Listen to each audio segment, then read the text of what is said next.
And good evening, everybody, and welcome to episode 3 of Dabs on Sports, talking about high school basketball on the girls' side and any other thing else actually in the world of sports.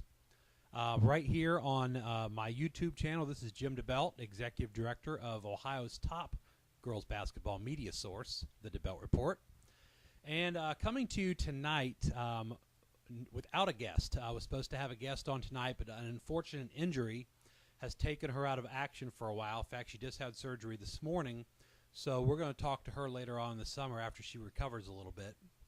So tonight, I'm going to answer some questions that I had asked you guys to submit via Twitter to me, and I got a few questions here to talk about, so sit back and relax, and we'll talk a little basketball and some other things along the way. So first of all, let's talk about... First question I have is from up in Miami County, which is, of course, where I'm from. Do you help athletes get scholarships?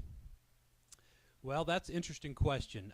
Directly, I would say no, because I think the only person that directly gets you a scholarship is you. I think a lot of people can promise you scholarships. Coaches, come play for me, I'll get you a scholarship. You will get one. And you know what? That is no way. The people that get you, who gets you a scholarship is your hard work. That's who gets you a scholarship. I think what I do in my aspect is, yes, I help get the word out about you so coaches will come and watch you, or at least, send you some information. I think what coaches' job is to do is to just get you in the right place, get you better, and get you in the right place, get you in the gym, get you in the door. That is where the coaches are going to see you, put you in the tournaments to where you're going to get better and you're going to be seen. So there's nobody that's going to get you a scholarship except for you. A lot of people can help you, but nobody can get you a scholarship. So you just continue to work on your game, surround yourself with the right people in your circle. Yes, your coach can help you, and they should help you if you want to get to the next level. Someone like myself, indirectly, maybe I do get your name out there, but ultimately it's how hard you work and how hard you want to go to the next level. Nobody else. Next question is Division II basketball. What do you think about that level? Well, I love Division II basketball. I think it's outstanding. I think that level of play, so many people have the dream and the goal of playing Division I basketball. And far be it from me to ever squash a dream because, a dream is what makes you strive to get better. Division I basketball is exactly what it is. It's cream of the crop. It's the upper echelon of basketball. You get everything. You play on TV in certain places. It's outstanding. Division II basketball, however, for me is one of my favorite levels of ball because not only do you get to get your education paid for, but you don't have as much of a craziness as you do in Division I, in my opinion. The level of play is outstanding. Maybe it is a notch down, but it's an outstanding level of ball, and I encourage anybody who gets Division II looks to take it seriously. Division III, they can't give you athletic money, but it's a great level of ball again. I mean, the biggest difference between Division III and Division I or II is speed of the game. You have some great shooters in Division III. Can you defend and you have the speed to play Division I? That's the thing. So Division III ball is outstanding in its own right. NAIA, they can give you money as well. Junior college, I love junior college basketball. It's got the misnomer of, that's just junior college. This is 2 years. Well, how many of your parents out there would love to have 2 years of your school paid for? Maybe you don't go Division I or II. You go junior college and you get better. And their job as a coach is not only to win, but to place you after you graduate from those 2 years at another school to play if you want to play. It's up to you to get better to do that. So, Division I basketball is exactly what it is. It's the elite level that everybody strives for. But do not let Division II, III, NAI, or junior college be the fallback plan, as they like to say. It's a great levels of basketball, so take advantage of it.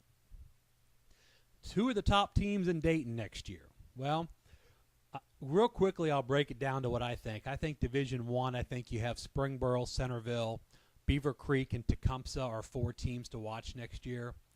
Division II, despite the injuries, Alter is going to be the top dog next year going into the season because I think they're going to have their players when it counts late in the season.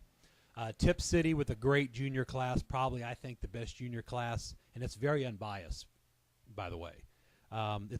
They've proven their point. They're probably the best junior class in Dayton. Eaton, Kenton Ridge, Carroll, a team that has always been great, struggled a little bit for their standards last year, but they'll be back this year. They're young last year. They've improved. Their freshmen last year are outstanding. Watch out for the Patriots. Division III, you got a lot of the same teams. Versailles, they lost a lot, but they do have a couple good kids back and a great coaching staff. Arcanum, big-time turnaround last year for Rachel Farron. Did a great job. Anna, Doug Martin returns to the Anna, who was the assistant coach on the state championship teams for the Rockets. He comes back this year. He should have them back, in the picture this year. Division IV, Miami Valley School has a lot of kids back. Fort Loramie, they lost some great kids, but they do have some great young kids coming up. Southeastern, Tri-Village, don't sleep on the Patriots. They got some good kids. And Russia, a team that I think potentially could be a sleeper this year, is Russia in Division IV. How do you pick camps? How do you choose camps? That's a question I had. Well, a lot of times, I always ask somebody, now how can a camp that, and I talk to a lot of people, so how can a camp that I or other people may not be real familiar with have to have you at their camp? How could they possibly know about you when none of us in the circle that cover Ohio knows a lot about them? Well, a lot of times, you got to be very particular, very choosy in the camps you pick. Not everything is glory, as they may say it is. You got to be particular. You got to do your homework. You got to talk to people that have been there. You got to talk to college coaches. Hey, what do you know about this camp? Because sometimes a camp will say, come 500 miles, come to our camp. We're going to get you seen. But in reality is you've got a lot of great camps in this region that you could go to, and a lot of great trainers. A lot of great college camps this year coming up in this area for this region, actually. And you look at trainers, so many people, all they want to do is go out in the driveway or go to the park or go to the gym and play without getting any better. Well, I wonder if you're not very good in June and you try to go out in July without any improvement and without any training, I'm not the smartest tool in the shed, but you probably still aren't going to be very great. You need to work on your game. You need to get your game better. So when you do go out in front of college coaches, you can shine instead of dimmer. I guess that's not even a word, but I made it up. Dimmer, I guess, for the coaches, you got to go out and make yourself better. Go to the camps that are going to get you better. College camps are great. I love them. You're gonna get seen by their staff. That's great. But if you have 100 people at a camp, I can guarantee you all those 100 kids aren't going to go there. So go to a college camp, experience it. Be seen by those coaches. Go to the camps that you kind of have interest in or have interest in you. And do a lot of training. Get with the right people, the right training, the right trainers. Anybody can say, I'll train your kid for a bunch of money. You got to do your homework. If you can't go out and do what you're training these kids to do, then you better go to somebody who can. Because, you have people like Jim Clayton. You have Lori Pirtle. In this, sometimes around here, you have Gannon Baker. Those are the cream of the crop. Those are the best of the best. Kuzi over at Berlin Highland. If you ever go to his training, are outstanding. So not everybody that says they can train can train. So be very picky and choosy about your camps. Be picky and choosy about who trains you, who you spend your money on, and you'll reap the benefits from there. Because like you said, if you go to the right events in July after you do some work, and the coaches are going to see that. But if you just want to go out and play 7 days a week, you're going to get better by playing repetition. But what happens with your bad habits? What are you doing? All you're doing is repeating your bad habits. So go out, get yourself better, pick the right camps, and train. The last question is kind of off the topic. It says, tell us something about you that we don't know. Well, let's see. Something that you don't know. Well, obviously when it's game time, that's center stage. My number one priority is to come to your game and to report back to who are the top players, or who, talk about the game, write about the game, promote you. That's my number one job. My job is to promote you, not to promote the coaches, not to promote anybody but you.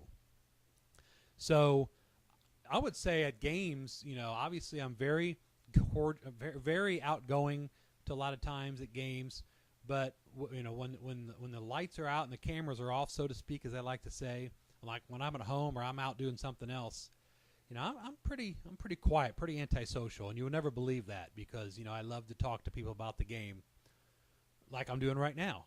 But obviously, honestly, when I'm home just chilling out or out somewhere with my son or with other friends, I'm a little reserved, a lot more quiet, which I know some of you are like, there's no way you're ever quiet, but I truthfully am. But I guess that's just a little something that I thought I'd share with you because somebody asked about me, or asked about, tell them something I don't know. So we'll see if that ever changes. But, I appreciate your time. Episode 3, a little different format than I expected, but we'll come back. We'll talk to some more athletes later on as we progress through the summer. This Sunday, I'll be at Tiffin for the shootout for the day. Looking forward to seeing a lot of good teams up there. Good luck in July, and have safe travels and work on your game. Remember, work on your game and shine. Shine for those coaches. Get yourself a scholarship. Don't rely on anybody but yourself. So until next time, this is Jim Dabbelt saying have a great week.